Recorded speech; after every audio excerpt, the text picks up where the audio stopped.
questions is, what should the Republicans do? Eric mentioned John Boehner. We have some sound that we'd like to show you, and then we're going to take it around the table. I'm going to support the president's call for action. I believe that my colleagues should support this call for action. Don't let the enemy know what our plans are going to be. But if anything, it should be wider rather than narrow. Otherwise, why go to all this effort if we're just going to fire a few Tomahawk missiles? I've got to see the details. I've got to see what's going to happen. I'm very worried about just one of these cosmetic kind of resolutions. The connection between Syria and Iran is clear as a bell. To disconnect these two would be a huge foreign policy, national security mistake. If Congress votes this down, we should not be involved in the Syrian war. And I think it's at least 50-50 whether the House will vote down involvement in the Syrian war. That's actually an interesting thing. I'm glad that we ended on the Rand Paul thought because, Eric, President Obama has maintained that he doesn't have to have congressional approval. And from what I understand, I agree with that. And they've left it open to say that even if this doesn't pass the Congress, that President Obama could act anyway. But if Congress doesn't approve it, do you think that he will do it? Do you think he will do it and just face the consequences? I think when France came out and said only with congressional approval do we go with you, it will hurt his case if Congress says no. That means it's unilateral. Obama goes alone. I think because he did draw the red line and made such a big deal with John Kerry last Friday, coming out saying we're going to go with or without Congress, I think he's going to go, and I think he wants to bring Congress along with him, I guess, to garner the public support. But it's not happening. The people are against this. All these congressmen and senators that are going to go up for re-election are going to face their constituents and say, hey, we didn't want to go into Syria, and especially if this thing blows up, which it will, guys. It's not going to be a 24 or 48-hour event. This is going to have ripple effects. They're going to have to go face their constituents and say, look, I know you didn't want to do it, but I voted for it anyway.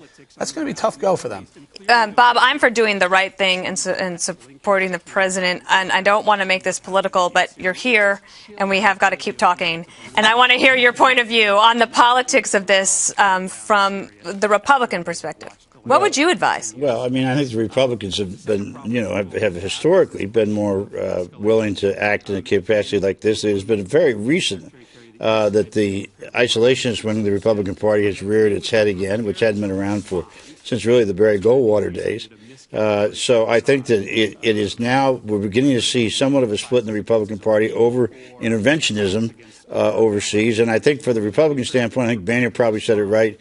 They probably should go along with the president. This is not, when they ask people in polls, should you go into Syria, they're thinking about going like Iraq and Afghanistan. It is not a war. It is an intervention. That's a very big difference. What do you think, Andrea, from a politics standpoint? Do you think it matters? I think this matters. I think this is going to be the most important vote outside of probably Obamacare. But this one, the fault lines are so interesting, the way that people are coming down on this. You have Republicans against the war, Democrats for, I should say, a strike, not a war. I'm willing to give Boehner a small benefit of the doubt on this because I think that the speaker sees Americans' credibility on the line, and he does not want that desecrated, and I don't think any of us do. But I think it's a very critical vote that these members have to take, and they better think long and hard about this because Israel is not really supporting this. I think they're very nervous about this, Bob. I think Netanyahu made a statement over the weekend where he said, listen, we can defend ourselves, but they have cautioned the United States into getting themselves into something they're not prepared and committed to finishing. Well, just a point. Perez said unequivocally and in a statement that they supported this. And what's that? I didn't mean to cut you off, but let's be clear about this. We had this argument yesterday. Perez said we will support whatever America decides to do, but we also want America to entertain all options before making that decision. This was Paris Hilton? The other. I had no idea if she was interested. No, Perez Hilton. The answer to your question, though, Dana, is if the House and Senate would have voted down, which they will not, I think it's going to be a staggering big vote, which is going to surprise people. But I think he'll go anyway, and he should go. We have a moral obligation to do it. Can I pose a question to you guys? What if we do go? What if we do this and we go 200 Tomahawk missiles in there? I think it'd be slightly more than that. 300, whatever. And we were out of there in a couple of days, and it doesn't do anything. And they still have capability. And do we look stronger now to our allies or our enemies, or do we look weaker? I think we look weaker. Well, if you remember, we did Bosnia without putting boots on the ground by degrading their infrastructure, and I think that's exactly what they've got in mind here. And what did that do? It got Bosnia lost, and they came to the peace table. But there were troops. I mean, there were United Nations. United Nations troops, right. Also, Dana, could I just say very quickly, the way that the administration has handled Syria from the start is just mind-boggling. I mean, John Kerry had a cozy dinner with his wife, who's sitting behind him right now, which is also very strange. Had a cozy dinner with the Assads. Of course, Vogue glamorized them. Anna Wintour, Obama's friend, glamorized them.